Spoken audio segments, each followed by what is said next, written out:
Have you ever stopped to think about how many lives exist behind a screen? How many stories hide behind a perfect smile, a flawless photo, an inspiring caption? We live in an age where everything seems so real, so close, yet at the same time so far from the truth.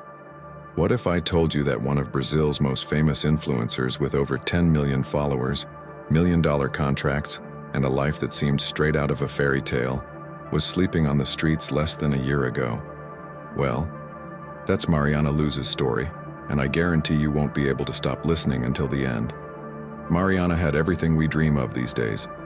A flawless feed, stories full of idyllic trips, designer clothes, expensive restaurants, that lifestyle that makes anyone sigh and think, I wish I were her. She posted every day, always smiling, always radiant, always with that contagious energy that made her followers believe she was the very embodiment of success. Brands fought to partner with her. São Paulo's most exclusive events always had a front row seat reserved for Mariana, and fans idolized her as if she were a modern goddess. But no one, absolutely no one, suspected the secret she carried like a weight on her shoulders. Let's go back in time a bit. 2 years ago, Mariana wasn't Mariana Luz, the dream influencer. She was just Mari, a 24-year-old girl who had just lost everything. Her mother, Dona Célia, had passed away after a long and painful battle with cancer.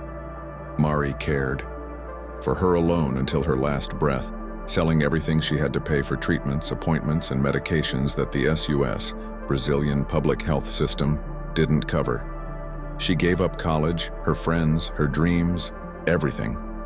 And when Dona Célia left, Mari was left with nothing. Literally nothing. No home because the rent was months overdue. No money because every penny had gone to trying to save her mother's life. No family because her father had abandoned them when Mari was a child and she was an only child. Loneliness and despair knocked on her door like a violent storm, and suddenly, Mari was on the streets. The first few days were the worst. She still tried to maintain a dignified appearance, washing her face in public restrooms, packing her few clothes in an old backpack, sleeping on park benches or in subway stations when she could. Mari felt ashamed, that shame that cuts deep inside, that makes us want to disappear. She saw people passing by, hurried, indifferent, and felt invisible, as if she didn't matter, as if her life had no value. But Mari had something many people don't, an incredible inner strength, a resilience that came from deep within, perhaps from her mother, perhaps from all the battles she had faced. It was on one of those cold nights sleeping under an overpass in São Paulo's East Zone that Mari had an idea. She had an old cell phone, the kind that miraculously still worked, and a few hours of internet access she managed to get occasionally on public Wi-Fi networks. Mari had always enjoyed taking photos, writing, and telling stories, so she thought, what if I created an Instagram profile and started posting about overcoming obstacles, about dreams, about not giving up? Of course, she wasn't going to tell the truth, not then. She was afraid of exposure, judgment, and other people's pity. So Mari created a persona. Mariana Luz was born there, under that overpass, illuminated only by the cold light of her cell phone. The first posts were simple, motivational quotes, photos Mari took of sunrises around the city, texts about new beginnings and inner strength. She used filters to hide dark circles under her eyes, chose angles that disguised her fatigue, and crafted a narrative of hope while sleeping on the streets. And do you know what happened? People started following. Slowly, but they started. 100 followers, 500, 1,000. The comments were full of gratitude, saying her words helped, inspired, and made a difference. And this gave Mari something she hadn't felt in a long time: purpose. She began to dedicate herself to that profile as if it were a job. She woke up early, before sunrise, to capture those golden sunrise photos. She wrote captions while waiting in lines at institutions offering free breakfast. She responded to comments when she connected. Mari realized that people connected with authenticity, so she began telling stories of overcoming, but always careful not to reveal too much. She spoke about loss, about pain, about starting over from scratch, but always in a poetic, almost abstract way. People created their own interpretations and Mari let them. Within 3 months, Mariana Luz had 50,000 followers. Within 6 months, she surpassed 200,000. And that's when the brands started showing up. The first proposal was from a small clothing store, offering 100 reais for a photo wearing one of their blouses. Mari cried when she saw the message, 100 reais. It was more than she'd seen in months. She accepted immediately, took the money, bought real food, took a decent shower at a hostel, and kept going. Opportunities were piling up. More brands, more money, more followers. Mari managed to rent a tiny room in a boarding house, nothing luxurious, but it had a roof, a bed, and a bathroom. She photographed the space from strategic angles to make it appear larger and more beautiful. She bought cheap clothes from thrift stores and creatively combined them to make them look expensive. Mari had a talent for this, for creating illusions, for selling dreams. And people bought them, not because she was lying about who she was, but because she truly believed in what she preached. She was experiencing the overcoming she so often talked about. A year after creating Mariana Luz, she had 5 million followers. Contracts with major brands began to arrive. She was able to rent a real apartment, buy new clothes, and travel to create content. Mari's life had finally turned around, but the more she grew, the more the weight of the secret grew. No one knew the truth. Not her team, which she had gradually built. Not the brands she worked with. Not the influencers who now called her friend. Mari had created Mariana Luz, but she was trapped within it. The persona had become bigger than the person. Things began to unravel when an investigative journalist started asking questions. He was preparing a story on influencers and wanted to learn more about Mariana's story before she became famous. He searched for records, talked to people, dug deep, and he discovered there was nothing. No wealthy family history, no marketing degree as she had suggested in interviews, no past history that matched the narrative she was selling. He contacted Mariana, asking for an interview. She ignored him. He persisted. She blocked him. But he didn't give up. Mari began to have anxiety attacks. The sleepless nights returned. But this time, it wasn't because of the cold streets, it was because of fear. Fear of being exposed.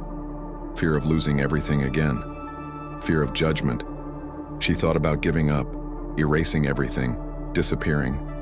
But then she remembered something her mother always said. The truth sets you free, daughter. It may hurt at first, but in the end it sets you free. And Mari made the bravest decision of her life. She recorded a video. It wasn't a staged video with perfect lighting and impeccable editing. It was a raw, real video with her eyes swollen from crying. Mari sat in front of the camera and told everything, from her mother's death to the nights spent on the streets to the creation of Mariana Luz. She apologized for not being completely transparent, but explained that she never lied about the values she preached because she had truly lived through it all.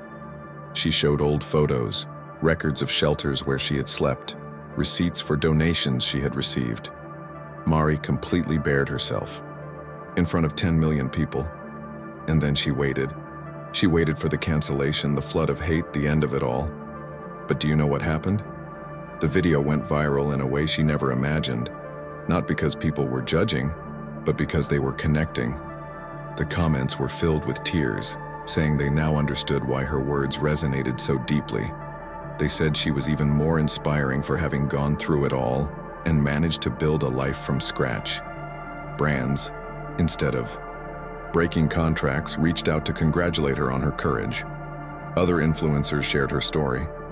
The journalist investigating her published an article, but not with negative exposure, but with admiration for her resilience. Mari realized something fundamental at that moment. People didn't want perfection. They wanted truth. They wanted to see themselves in the stories they consumed. And her story, with all its imperfections, was exactly what was missing in a world of filters and facades. Today, Mariana Luz has over 12 million followers. She uses her platform to talk about real issues, social inequality, mental health, and genuine resilience. Mari created a social project that helps homeless people start over, offering professional training and psychological support. She gives talks at schools and businesses about authenticity and resilience. And whenever someone recognizes her on the street, she stops, looks them in the eye, and thanks them for being part of her journey.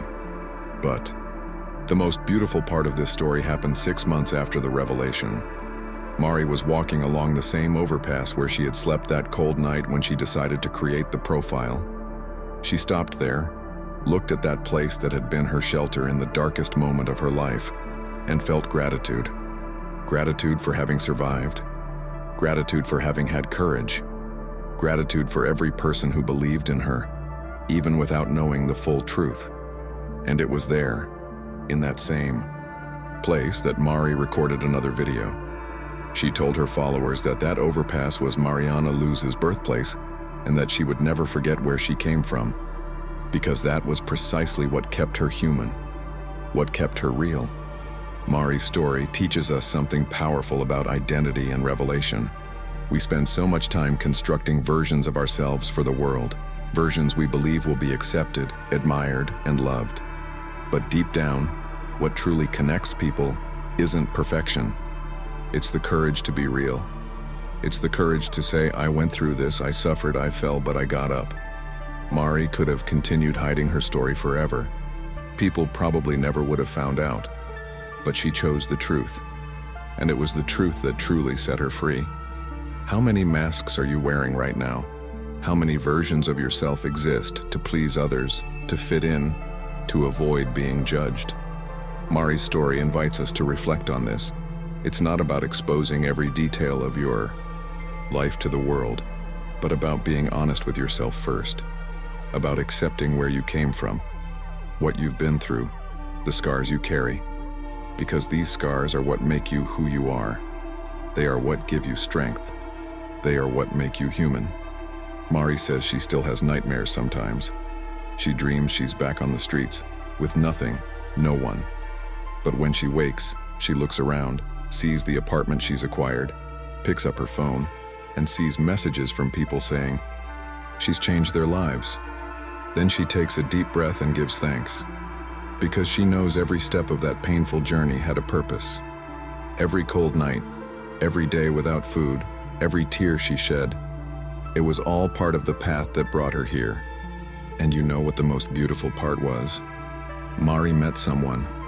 His name is Rafael, a photographer, and one of her first followers when her profile had only a few thousand people. Rafa always commented on her posts and sent supportive messages, but without being invasive.